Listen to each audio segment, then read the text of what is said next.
Muito bom dia, a partir de agora mais uma edição do Hora Geral e nós estamos ao vivo pela Santa Cecília TV.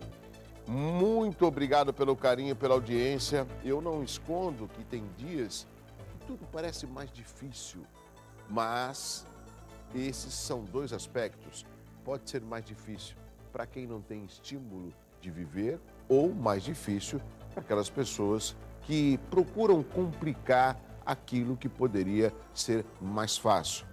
Mas são perfis de seres humanos que nós temos que saber conviver, nós temos que saber vencer e, acima de tudo, se possível, a gente precisa também deletar, ou seja, deixar um pouquinho de lado, esquecer e seguir, né? A vida, ela existe para que nós possamos viver de uma forma mais igual, uma forma mais dócil, mais serena, mais agradável para o bem da humanidade. Hoje é comemorado o Dia da Hospitalidade. Exatamente, a hospitalidade, a ajuda, o estender a mão, o receber, a reciprocidade dos atos que nós praticamos. Hoje é o dia da loteria e também Dia Internacional do Ranceniano. Inclusive, a dermatologista, a doutora Darlene Polito, que esteve aqui semana passada, falou também sobre a hanseníase, que ainda preocupa uma parcela pequena, mas existente, da população do nosso país. Temos o site euestoucomvocê.com.br para você acessar. Temos também o e-mail, que é o horageral@euestoucomvocê.com.br, e temos o telefone, que é o 3041-6777. Hoje, no Hora Geral, vamos falar sobre a coperlotação na cidade de São Vicente. Óbvio que, no meu entendimento, houve uma melhora no transporte de São Vicente depois da criação das lotações. Mas será que eles são comportados, respeitam a sinalização? Será que eles respeitam também os usuários do transporte? E as pessoas idosas que têm a gratuidade? Ainda existe aquela dúvida que quando o motorista da lotação vê que tem um idoso, aí ele finge e não para no ponto, porque, lógico, o idoso tem uma gratuidade. Bom, vamos conversar com o diretor da coperlotação e também com o responsável jurídico para tirar essas dúvidas, oferecer informação e, lógico, ouvir as dúvidas e as perguntas dos nossos ouvintes e telespectadores pelo 3041-6777. Não se esqueça que eu estou com você. Tá certo? A partir de agora, em nome de Nita Alimentos, com Nita é muito mais gostoso. Vamos conhecer as manchetes dos principais jornais desta quinta-feira.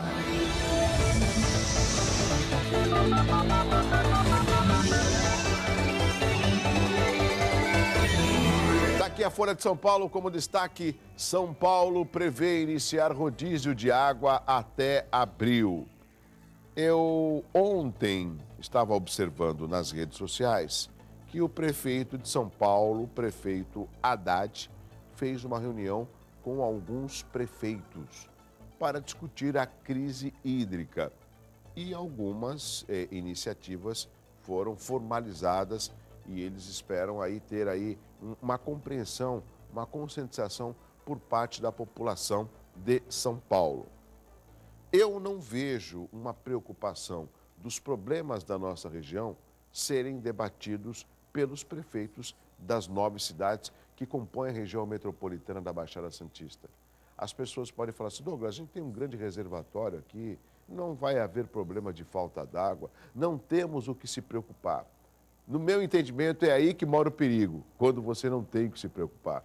Tem que se preocupar, sim, porque é uma crise que está afetando os grandes centros, né? E isso pode prejudicar, inclusive, a nossa região. Acredito que não tão logo, né? Mas é uma crise que, se não houver alternativas e conscientização por parte da população, nós não teremos boas notícias com relação a essa crise que já estão dando hídrica. E aqui a foto já mostra. Pode deixar a foto estampada aqui, por favor, para mostrar. Está vendo essa dona de casa pegando ali alguns garrafões d'água, né? Ou seja, o nome dela é Fernanda Costa. Ela retira galões do carro, onde paulistanos recorrem a estoque de água mineral diante da crise.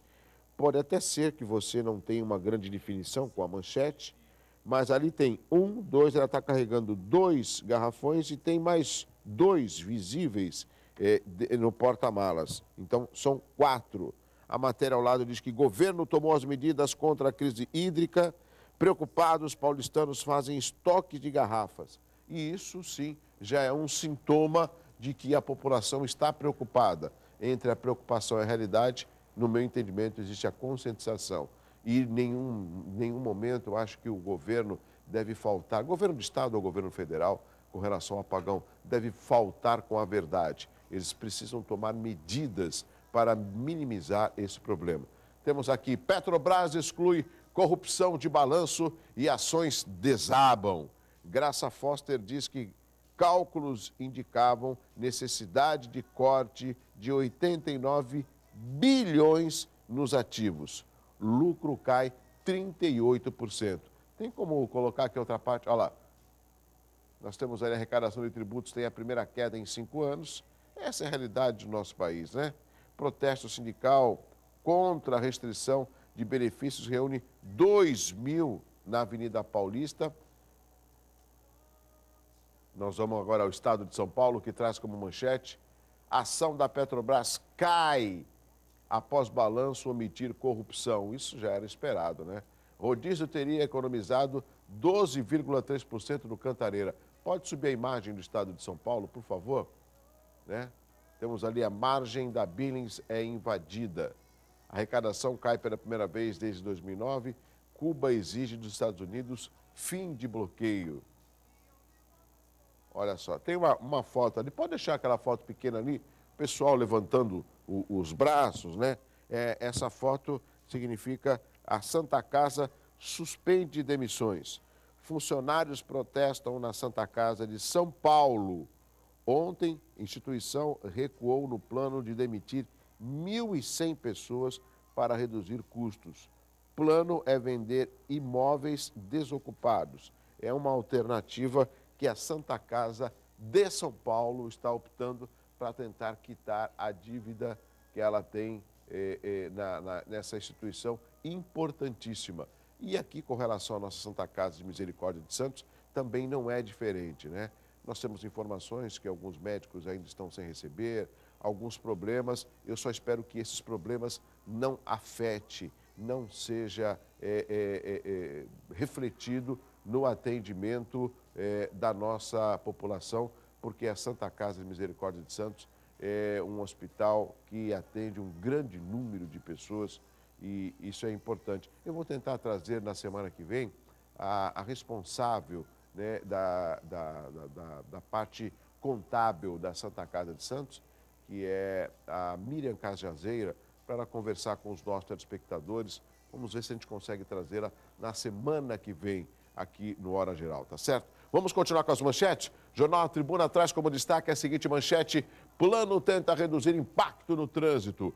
O objetivo da ação integrada, que já está em vigor, é evitar transtornos no sistema anti-imigrantes com o volume de caminhões que com safra.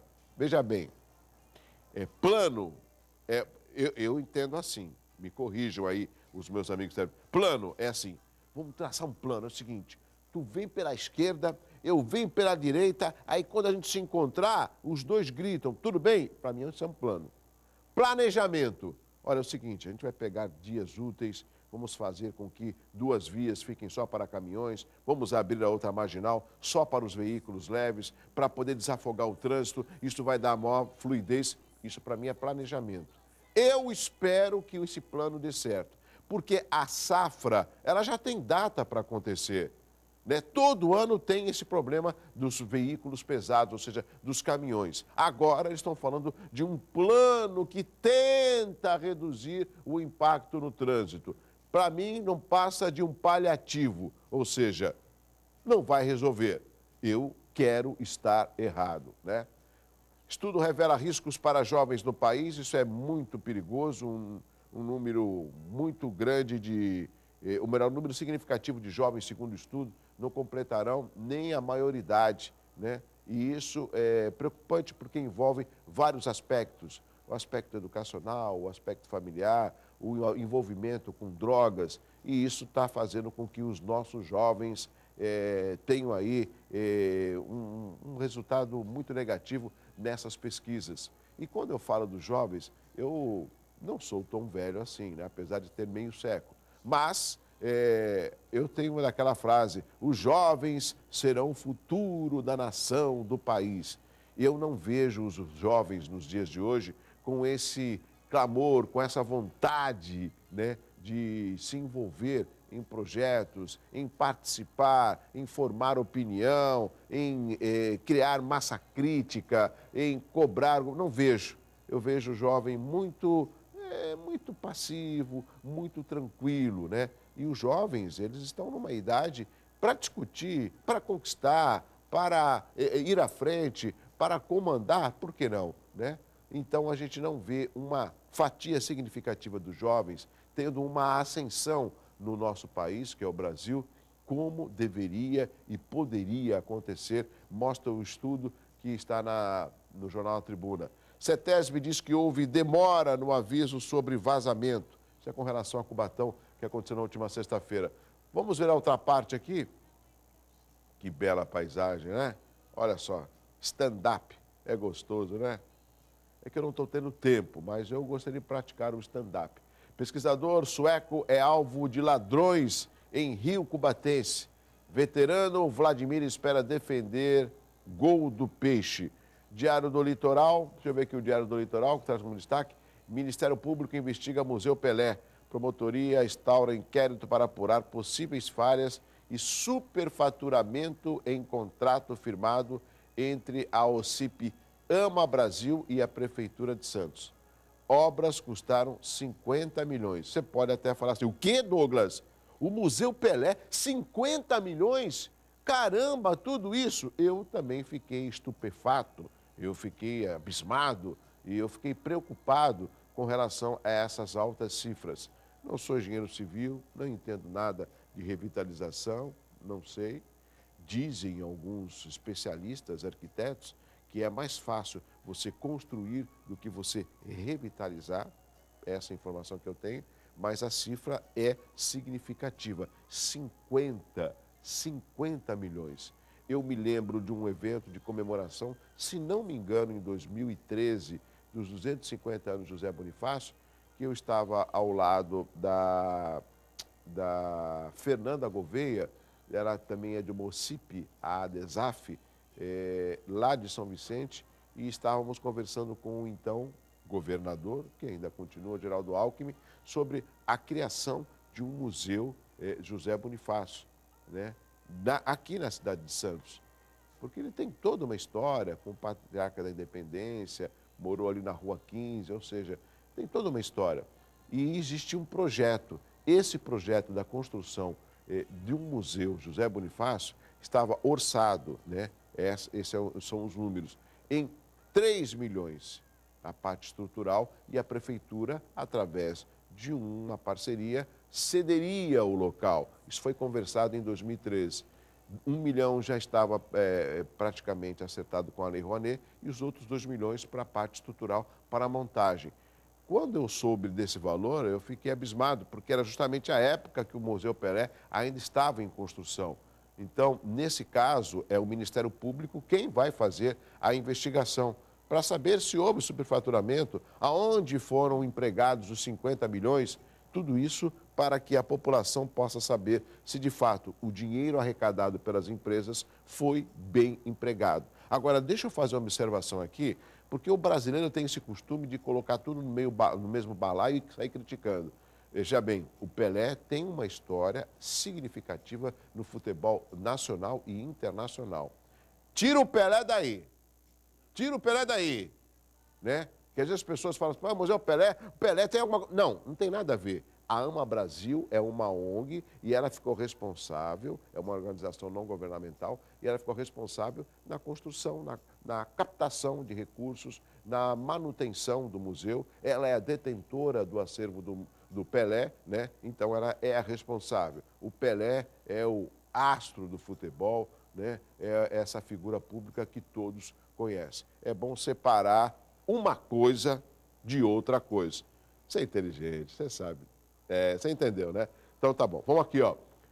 Deixa eu ver, a Haddad cobra Estado sobre abastecimento, é a crise da água. Peixe, Lucas Lima fica e sonha com seleção. Deixa eu ver aqui outra parte do Diário do Litoral. Concha acústica não é para todos os músicos. Instrumentos limitados. Rapaz é morto ao resistir à abordagem de policiais militares. Isso é em São Vicente. Tem o Diário Oficial? Ah, não, tem o Jornal da Orla, hoje é quinta-feira lá. Fim do verão deve ter mais raios. Bela imagem, hein? Muita cautela com relação aos banhistas. Começou a ter trovoadas, fechar o tempo, saia imediatamente do mar, né? Deixa eu ver outra parte aqui do Jornal da Orla. Vamos lá. Tem o valor da reciclagem de materiais. Dicas para a viagem de carnaval. Exposição destaca obra de Plínio Marcos. Tem mais? Ah, agora sim, o Diário Oficial. Cidade contará com unidade de monitoramento inédita no país. E esportiva, ela está certo. É a Praça da Aparecida que ganha a academia para idosos e inscrições para aulas que já estão abertas. O Júlio Pereira podia fazer parte de uma aula dessa, né? Não, Júlio Pereira lá, deixa eu ver aqui. Para idosos e... Ah, não, o Júlio é mais jovem. Estou brincando aí, Júlio. O Júlio é o nosso responsável técnico aqui da equipe, né? Ele está falando aqui no ponto que eu também podia... Não, eu vou demorar mais um pouquinho, mais alguns anos. Essas são as manchetes dos principais jornais. Vamos continuar com informação nessa manhã de quinta-feira aqui no Hora Geral. Um homem foi preso em flagrante no início da tarde de ontem após saidinha de banco no bairro Melvim, Praia Grande. Os acusados foram vistos pela polícia militar no momento em que estavam armados e abordavam uma senhora que havia acabado de deixar na agência bancária. Deilson Santos Silva, de 27 anos, foi preso e com ele apreendido uma moto, um celular, R$ 2.000 e um revólver utilizado no assalto. O segundo suspeito conseguiu fugir, mas já foi identificado e é procurado pela polícia. Mais uma informação, a CETESB afirmou não ter sido notificada de imediato sobre o vazamento no polo industrial, que provocou a chuva ácida em Cubatão. A informação foi divulgada pelo órgão ontem, durante o encontro na Prefeitura para analisar as ações decorrentes do incidente. Segundo o órgão, isso teria impossibilitado ações como fazer a comunicação do fato à Prefeitura para que esta pudesse preparar o setor médico de emergência e retirar trabalhadores do polo industrial. O vazamento de dióxido de enxofre ocorreu na última sexta e obrigou funcionários de 7 empresas a evacuarem a área. Uma discussão na Prefeitura de São Vicente no início da tarde de ontem entre o vereador Marcelo Correia e o jornalista do próprio partido, Jonas de Moraes, terminou na delegacia. Esse daí é o vereador. Ó. Segundo o jornalista, o vereador teria dado um tapa em sua cara, esse é o assessor, ó, após ele chegar de trouxa. O vereador nega a agressão e afirma que houve apenas uma discussão política. Jonas disse que pretende pedir as imagens das câmeras de monitoramento que podem ter registrado a agressão.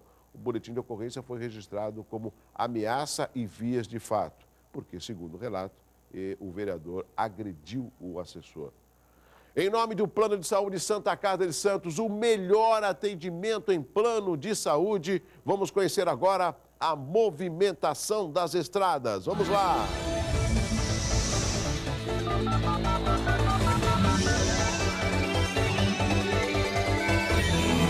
Sistema Anchieta Imigrantes é o esquema 5x5. A Anchieta tem um tráfego lento na chegada a São Paulo devido ao excesso de veículos. Padre Manuel da Nóbrega e na Cônico Domênico Rangoni, o trânsito flui normalmente. O tempo está encoberto, a visibilidade é parcial. Travessia Santos-Guarujá, 6 embarcações. Guarujá-Bertioga, 1 embarcação. E São Sebastião da Bela, 3 embarcações e o tempo está nublado em todas as embarcações. E o rodízio é para veículos com placas finais 7 e 8. Douglas, como será o tempo nesta quinta-feira? Vamos saber agora. Vamos lá.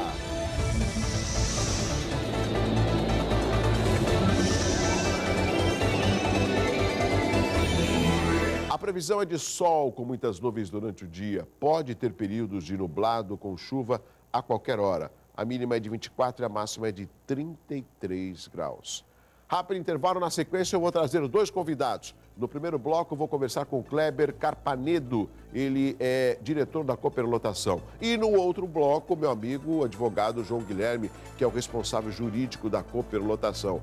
Lógico, você já tem perguntas para fazer aos nossos convidados? Então é só ligar 3041 6777. Eu volto já com Hora Geral.